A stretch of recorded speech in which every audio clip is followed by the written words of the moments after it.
আজকের রেসিপি হচ্ছে ভেটকি মাছের ফ্রাই মানে ফিশ ফিঙ্গার।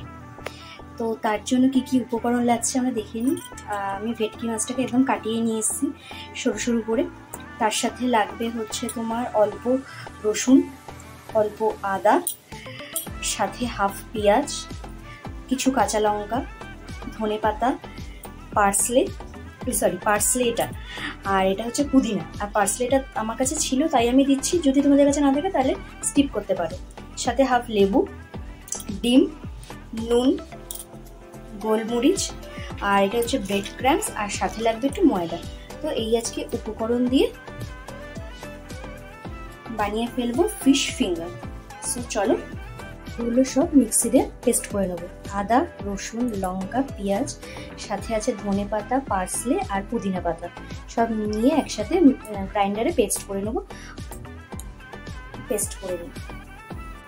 এগুলো আমি পেস্ট বানিয়ে নিই, আর একদম সামান্য জল দিয়ে পেস্ট বানাবো। বেশি জল দিলে কিন্তু এই ব্যাটারটা ঝোল ঝোল হয়ে যাবে, তো সেই কারণে একদম অল্প জল দিয়ে আমি এটা মিক্স করে নিই। সো চলো, তো এই মাছের ফিলেগুলোর মধ্যে এই মিক্সারটা ঢেলে দেবো।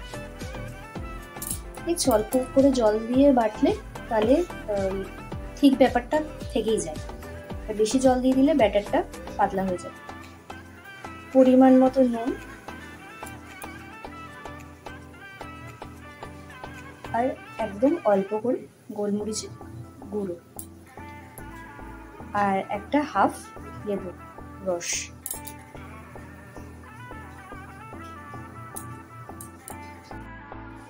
তো এগুলো সব দিয়ে ভালো করে আমি মেখে নেব। পেস্টটা নুন, গোলমরিচ আর হাফ লেবু রস দিয়ে ম্যারিনেশন করে নর্মাল ফ্রিজে আমি আধ ঘন্টা কি 40 মিনিট রেখে দেবো। তোমাদের হাতে যদি সময় না থাকে তাহলে 10-15 মিনিট মিনিমাম ম্যারিনেশন করে রেখে দেবে। তো আমার হাতে যেহেতু অনেকটা সময় আছে, আমি আধ ঘন্টা ম্যারিনেশন করে রেখে দেবো। মোটামুটি 40 মিনিট নর্মাল ফ্রিজে রেখে দিয়েছিলাম। এবারে হবে এটার বাইন্ডিংয়ের জন্য লাগবে হচ্ছে আমাদের অল্প ময়দা, ডিম, আর এটাকে সেট করতে লাগবে হচ্ছে ব্রেড ক্রাম্বস, আর তার সাথে নুন আর গোলমরিচের গুঁড়ো তো আছেই। সো চলো কিভাবে করছি দেখাই। সো আমি প্রথমে ডিমটা একটু গুলিয়ে নিচ্ছি। এখানে এখন নুন আর গোলমরিচ আমি কিছুই দেবো না। তো আমি ডিমগুলো ফাটিয়ে নিয়েছি। এরপর এর মধ্যে আমি জাস্ট অল্প করে, বেশি নয়, জাস্ট অল্প করে আমি একটু ডিমের গোলা দিয়ে দিলাম। দিয়ে এর মধ্যে দেবো পরিমাণ মতো ময়দা।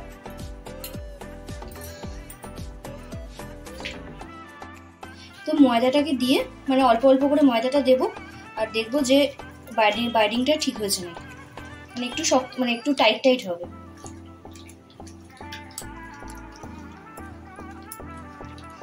আমার এখানে আর একটু লাগবে।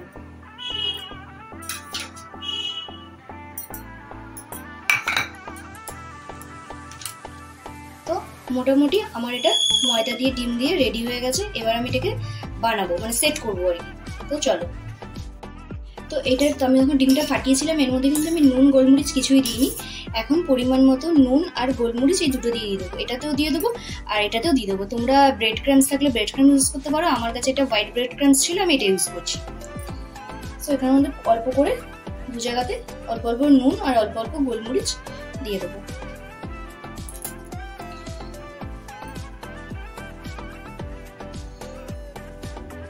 ঠিক আছে, দিয়ে একটু হালকা করে ফেটিয়ে নেব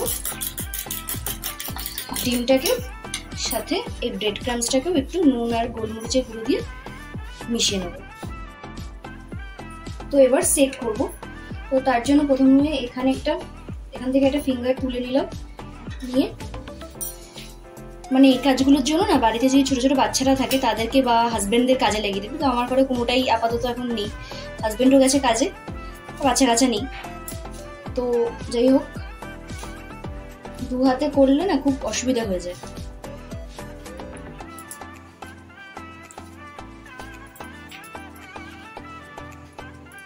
তো এটার মধ্যে একবার ডিপ করিয়ে, তারপর ডিমের গোলা একবার করে ডিপ করিয়ে নেব। তোমরা একটা কোটও করতে পারো বা ডবল কোটও করতে পারো। আমি সিঙ্গেল কোটই করছি। করছি, যেরকম করে হাত দিয়ে ভালো করে ফিঙ্গারের সাইজে করে নিয়ে আমি একটা একটা করে রেডি করে আসছি। তো মোটামুটি আমি রেডি করে নিয়েছি। আর এদিকে তেলও গরম করে দিয়েছি। তেলটা একটুখানি হাই ফ্লেমে গরম করে আমি তারপরে কিন্তু লো ফ্লেমে ভাজবো, কারণ বেশি হাই ফ্লেমে ভেজে ফেললে বাইরেটা ব্রাউন হয়ে যাবে আর ভেতরটা মাছটা কাঁচা থেকে যাবে। তাই জন্য যখন আমরা ভাজবো তখন কিন্তু একদম লো ফ্লেমে ভাজবো। সো চলো। তো আমার কাছে এখন সময় নেই বলে আমি রেডি করে ভেজে ফেলছি। তোমাদের কাছে যদি সময় থাকে একটু এরকম করে বানিয়ে মিনিমাম 10 মিনিট কি 15 মিনিট রেস্ট টাইম দিয়ে তারপরে ভাজবে। আর আমি তোমাদেরকে এটাও দেখিয়ে দেবো যে কীভাবে এটাকে তোমরা 1 সপ্তাহ স্টোর করে রাখতে পারো, সেই প্রসেসটাও কীভাবে করতে হয় সেটাও তোমাদের দেখিয়ে দেবো। সো চলো, তেল আমাদের গরম হয়ে গেছে, তো ছেড়ে দিই। আর কিন্তু ছাড়ার সময় একদম আঁচ থাকবে একদম স্লো কুকে ভাজা হবে।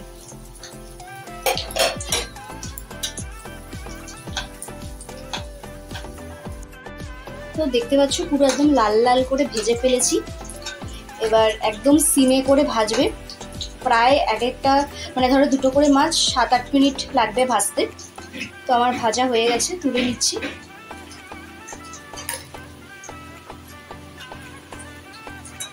একদম গোল্ডেন ব্রাউন করে ভাজেছি, দেখতেই পাচ্ছ। জায়গাটা একটু মেসি হয়ে আছে, কিছু মাইন্ড করবো না। তো যাই হোক, ওই ফিলেটা নিলাম, নিয়ে ওই হোয়াইট ব্রেড ক্রামসের গুঁড়োটার মধ্যে একটা কোট করলাম। আবার একবার দেখাচ্ছি তোমাদেরকে, আবার আরেকবার এরকম ডিমের গোলায় ছড়িয়ে নেব,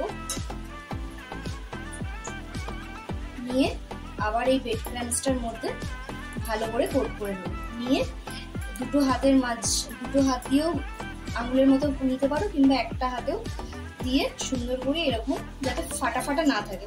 ফাটা থাকলে কিন্তু তেলে ছাড়লে ফেটে যাবে।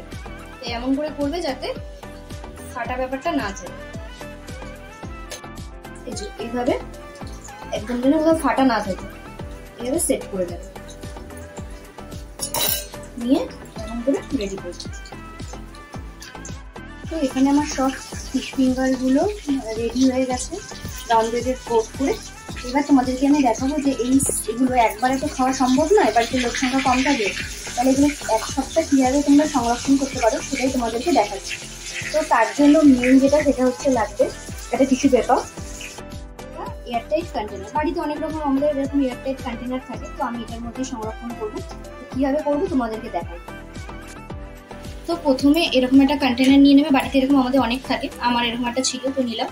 এর মধ্যে এবং টিস্যু পেপারটা বসিয়ে দেবে, দিয়ে ঠিক তোমাদের যতগুলো লাগবে সংরক্ষণ করার জন্য তোমরা এরকম সেট করে গুছিয়ে নেবে। তো এরকম করে সব গুছিয়ে নেবে সুন্দর করে, আরেকটা টিস্যু পেপার উপর দিয়ে ঢাকা দিয়ে দেবে, দিয়ে নর্মাল ফ্রিজে মোটামুটি 1 সপ্তাহ রেখে দিয়ে খেতে পারবে। যখন যেহেতু এখন শীতের মৌসুম, বিকালবেলা একটু বার করলে খেলে তার সাথে 1 কাপ কফি জাস্ট জমে যাবে। সো চলো। তো রেডি হয়ে গেছে আমাদের ফিশ ফিঙ্গার, ভেটকি মাছের ফিশ ফিঙ্গার। সো তোমাদেরকে একটু ভেঙেও দেখাবো কেমন হয়েছে, ভেতরের মাছটা কতটা কুকড হয়েছে। তোমরা সস আর চাট মশলা দিয়ে সার্ভ করতে পারো। আর তোমাদেরকে একটু ভেঙে দেখাই মাছটা কতটা সফটলি ভেতরটা কুকড হয়েছে, দেখতেই পারছো। আর খেতেও ঠিক ততটাই ইয়াম্মি হয়েছে। তো আমার আজকে রেসিপিটা আমি এখানেই শেষ করছি। তো যদি আমার রেসিপিটা তোমাদের ভালো লেগে থাকে তাহলে লাইক, কমেন্ট আর সাবস্ক্রাইব করতে কিন্তু একদম ভুলো না। সো চলো, টাটা বাই।